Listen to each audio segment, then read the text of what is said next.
Falomerabantsika tsirairay avindray atsatra izao larobia maraina fa 13 volana aprila izao manona ny fahasoavan'ny tompo aminao izay manaraka tsy tapaka izao fandaran'izao misaotra an'Andriamanitra isika fa mbola nomeny tombonandro ny tombo-taona ary mirarosoanao manokana mba hitombo fitahina, hitombo fahalalana, hitombo fakahirezana ary ihany koa mba hanehon'Andriamanitra ny voninahiny tokoa ny ianao eo amin'ny fiainanao rehetra.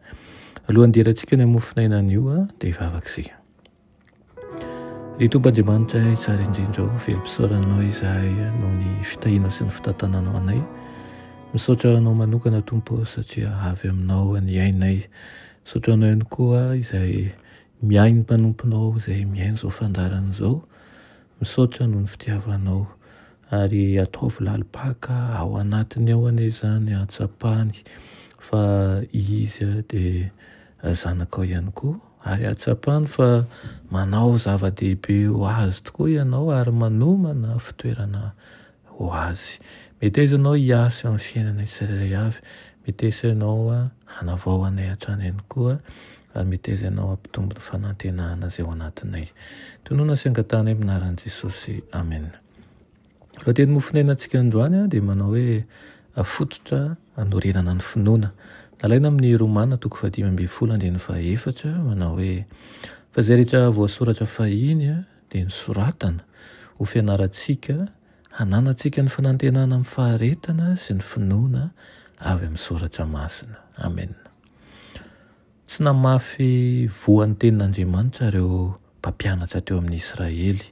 Ny asan'i Kristy tamin'ny maha-mpampianatra ny fahamarinana azy dia nifanohitra indrindra tamin'izay nataon'ny raby tamin'izany andro izany. Nitoetra teo amin'ny lova-tsofina, nitoetra teo amin'ny vinavinan-kevitra sy ny hevitra-avin'ny olombelona manko izy ireo. Matetika izay nampianaran'ny olona sy ny soratany momba ny teny dia nomeny ny toeran'ny teny mihitsy. Tsy nanan-kery hamelombelomana ny fanahy, ny fampianarany. Ny tenin'Andriamanitra no votoatin'ny fampianaran'i Kristy. Izany tenin'Andriamanitra izany ihany koa no votoatin'ny toriteniny. Notsenainy tamin'ny voasoratra hoe ny fanontaniana rehetra napetraka aminy. Hoy izy hoe tsy mbola nivakianareo fa ny teny amin'ny soratra masina. Na ihany koa hoe manao ahoana ny famakianao azy. Isaky ny misy fotoana mety dia namafy ny voan'ny teny Kristy. Izy ilay lalana sy fahamarinana ary fiainana. Izy mihitsy ilay teny velona. Izy no nanondro ny soratra masina alainanao hoe ireny no manambara. Ary nanomboka hatramin'i Mosesy sy ny mpaminany rehetra izy ka nanambara tamin'ny mpianany ihany koa ny hevitra ny teny milaza azy ao amin'ny soratra masina rehetra. Ny mpanompon'i Kristy isika izany dia tokony hanao asa soa tahaka an'izany ihany koa.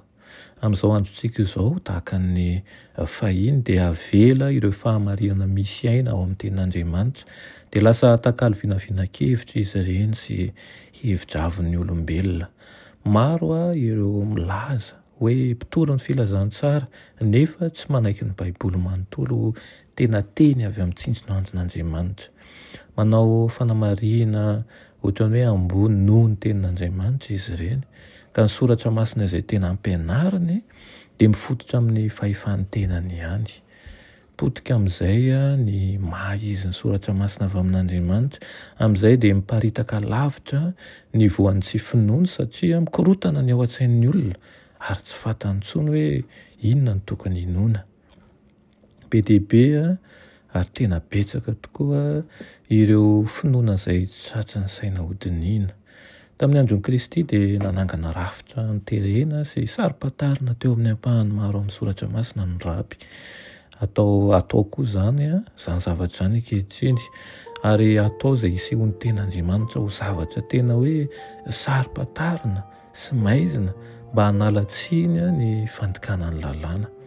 Ny tenenin'i Kristy mafy dia mafy tokoa ireny fomba mampanao ireny tamin'ny androny ary izany no hanasainantsika ankehitriny ny mba handeha ny fahamarinana ary hanaiky izay voalaza ny soratra masina, tsy handany fotoana amin'ny fanakalozan-kevitra izay tsy mitondra ny amin'ny tsara kokoa, tsy mitondra ny amin'ny fibebahany, tsy mitondra amin'ny finoana, fa aoka ny andeha ambany fitahin'Andriamanitra trany isika. Amen. Andriamanitra tomponay, mpanjakanay eo, misaotra anao zaray eo noho ny amin'ny izany teninao izany, ary ampany ampianaro hatrany izay mba anana ny tahirikevitra avy aminao rery ihany, ho tao amin'ny fanahinao vao ilaza indrindra mahakasika ny teninao, ary aoka ny ho raisinay ho sakafom-piainana isanandro izany teninao izany, mba ahafahanay mitombo mandrakariva aminao sy ahafantaranay ny sitraponao aminay. Amin'ny anaran'i Jesosy, amen.